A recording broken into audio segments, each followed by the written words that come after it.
The Mentally Unstable Wing of Ponyville Hospital by TwistedSkittles. Chapter 4. A Taste of Blood, Freedom, and Food. A ringing bell woke Pinkie Pie up. It sounded like a school bell. Pinkie rubbed her eyes. She noticed that as the bell rang, the door automatically opened. She stuck her head outside and found that the others were walking outside of their rooms, their ears flattened, and they looked around hurriedly. "Come on, freak! Hurry up!" barked a guard next to Pinkie, who unexpectedly kicked her in the side of her stomach. Pinkie groaned and held her hoof to her stomach, and she slowly limped to the same room where the others were heading. Luna still had her wings tied and the metal cage around her horn. Screwball was tied with ropes around her as she tried to fly, guards and nurses trying to keep her down. Whoever was in the metal door had not come out, for it had not been opened. Screwloose was tugging and growling at her leash. Pinkie felt a deep connection with the pony. She wanted to help her escape, so that they could be free to play together. Pinkie felt a strange desire to hug Screwloose, to scratch her behind the ears. "Great," Pinkie thought to herself. "Now I'm starting to think she's a dog." Pinkie shook her head.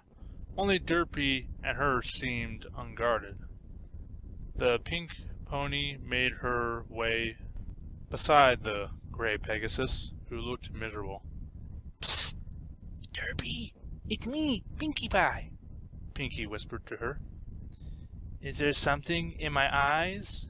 Derpy suddenly asked Pinkie. "What? No, there's nothing wrong with them. Where are we going?" Pinkie said nervously, trying to change the subject. Too many times Derpy had been told she was different. She didn't need it anymore from Pinkie. "To our meal." "I'm not sure which one anymore. There's no clocks or windows besides the ones on our doors," Derpy answered. "As one of the insane, that's what they call us. You, never can see the outside." Pinkie frowned and nodded, then glanced back at the metal door. It was silent, the red eyes nowhere to be seen. "Mind Twist is in there," Derpy said to Pinkie, following her gaze. "Don't ever talk to her or anything." "Why?"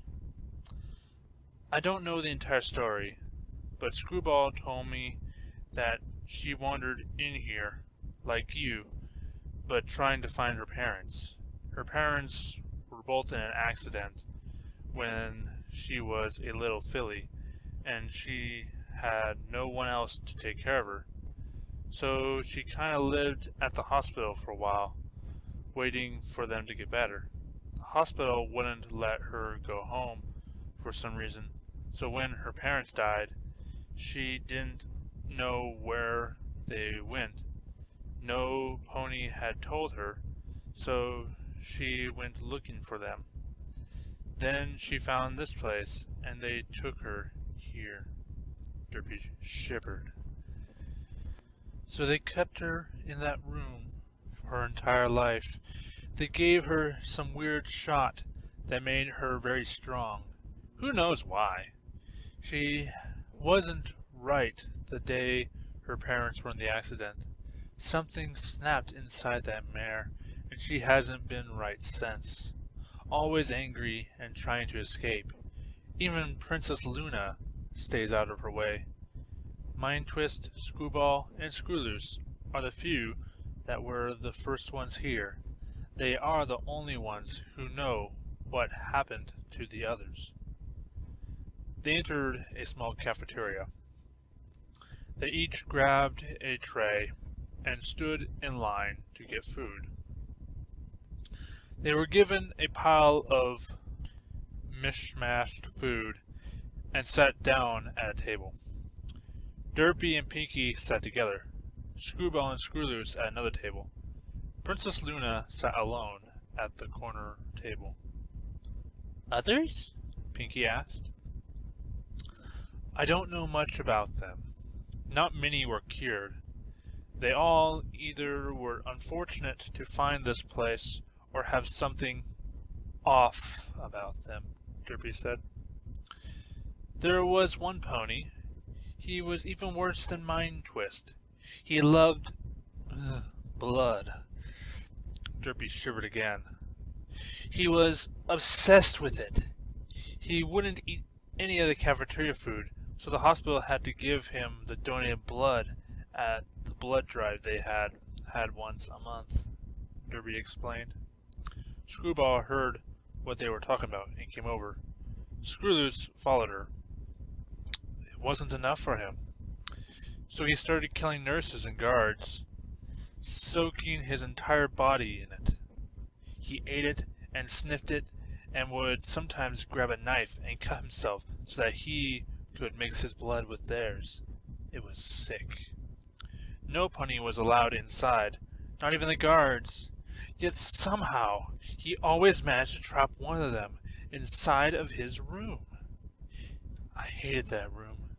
Dry blood was covered on the walls, and the corpses of his kills were in the corner. The staff could do nothing about it, for they were too afraid. Screwball continued the story. Derpy stared at her food, then raised her head at Pinky. All of us want a taste of freedom, but that was a pony who should never be free. She looked at her food again. One day he started cutting himself to shreds, licking his blood. After an hour, he was dead.